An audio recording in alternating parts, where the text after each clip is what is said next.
And that's not happening here. I mean, most of the sharing is a very negative, a sleazy way people take advantage of other people. And so you don't remember them for the good things, you always remember them for the bad things.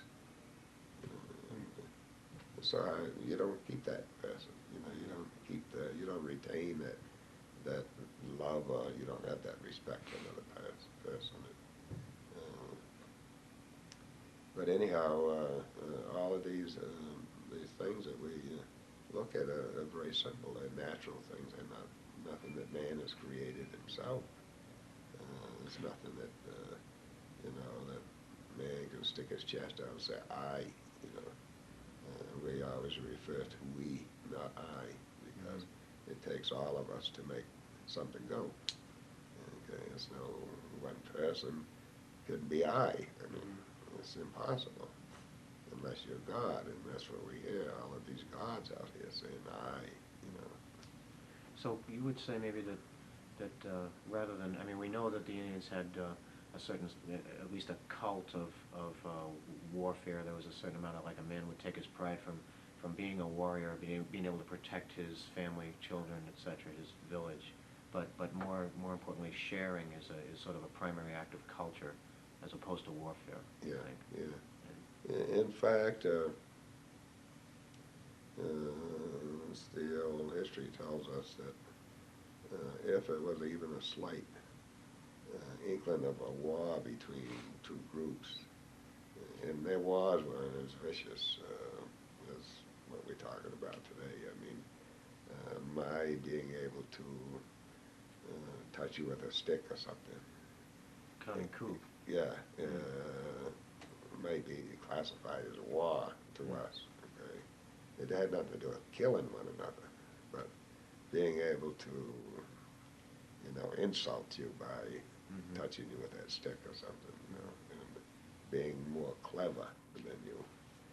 But even before that took place, there would always be a negotiation for peace, rather than go through that. When the wars really came about, it was because we had groups of people that came here from different areas that didn't know how to live on land. And for their survival, they had to become warlike in order to get something to survive on. And so, if you remember King Philip, he couldn't order all his Indians here to go to war against the English.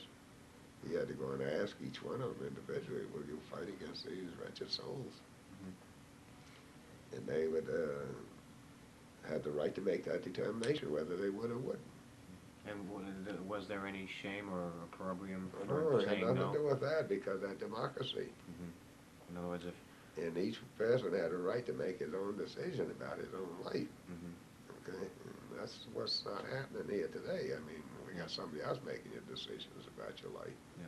But in them days, many of them told King Philip, "Hey, I have no problem with those people, and I'm not going to get into this because I've had no trouble with them." Okay, and Just to complete the thought, when you leave your body, in Indian lore, when you leave your body, where do you go? well, you could go almost anywhere, and you could go into any form of life. And that's a mystery because we're always looking for our ancestors coming back in different forms. And so sometimes you see a lot of Indian people with different kind of animal fur or feathers or something on them, and they actually believe that that's some of their ancestors, and they've come back, and so they'll maintain that those feathers or the hides or whatever as part of their ancestors. So you never leave the earth. No, no, no, no. We often wonder about you guys and talking about going up to heavens. Where is it? They did find what they call the black hole up there in the sky. Maybe that's where y'all went out through that hole or something. But we've had a problem with that, trying to understand about And we read in your Bible, we hear them talking about a living house of love forever. And, you know, so they're talking about spirit too, you know. And, but what happens to their spirits, I don't know. I have a lot of thought about it. I hope they think about it once in a while, you know. In one's soul goes back into nature as opposed to going to some heaven somewhere, etc. In the early 1600s, just before most of the whites started to arrive, there was a major plague here of smallpox, Yeah. which they say killed maybe 9 out of 10 of the local Indians. It might have been 10,000 when it was over. Yeah. How would that affect the Indian tribes' attitude toward outsiders arriving? Well, I think that they had a problem trying to understand what was happening to them. The disease. Yeah, and of course, our people don't have the immunities to deal with a lot of the disease that came in here. It's not part of our will, and so these things took place, and you know, the people couldn't handle it. But and I can understand that, but the part that I couldn't understand is that they developed germ warfare back here, and Lord Jeffrey Amherst, he's the one that contrived that smallpox in the blanket and shipped them out west to the Mandans and the different tribes of Indians out there to get rid of those poor souls. And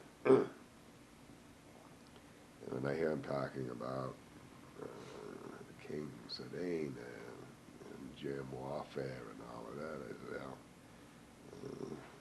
these people here were the inventors of that. You know. But in those days, do you think if a tribe had been decimated by, you know, disease and stuff, and then all of a sudden here come these strangers, what do you think their attitude would have been toward the strangers? Well, Would it have been different? they was a little leery about them. I mean, they was very skeptical about those people. You know, but in their lifestyle, their upbringing was that they were part of God's creation. Okay, and so you didn't turn your back on them. You reached out and helped them. You know, and they was a little skeptical, but yet they still maintain that part of their culture where they had to have respect for these people, you know. And what about the English language? You were talking the other day about how language affected things. The Algonquin language. yeah, the Algonquin language was a language that was spoke here from Canada down to probably Pennsylvania area and out as far as Ohio, and that language really disappeared. But language is really the basic backbone for culture, and I don't think there was more than 400 or 500 words in the Algonquin language. But the language was very unique because it was a descriptive language. One word describes my name is Chikatunipa, and that describes about the turtle and how he moves and what he does, and he doesn't move anything until his head comes out and he looks around, he checks things out, and he has a long life, and he's very cautious about what's going on around him, and he pays attention to the water and the earth,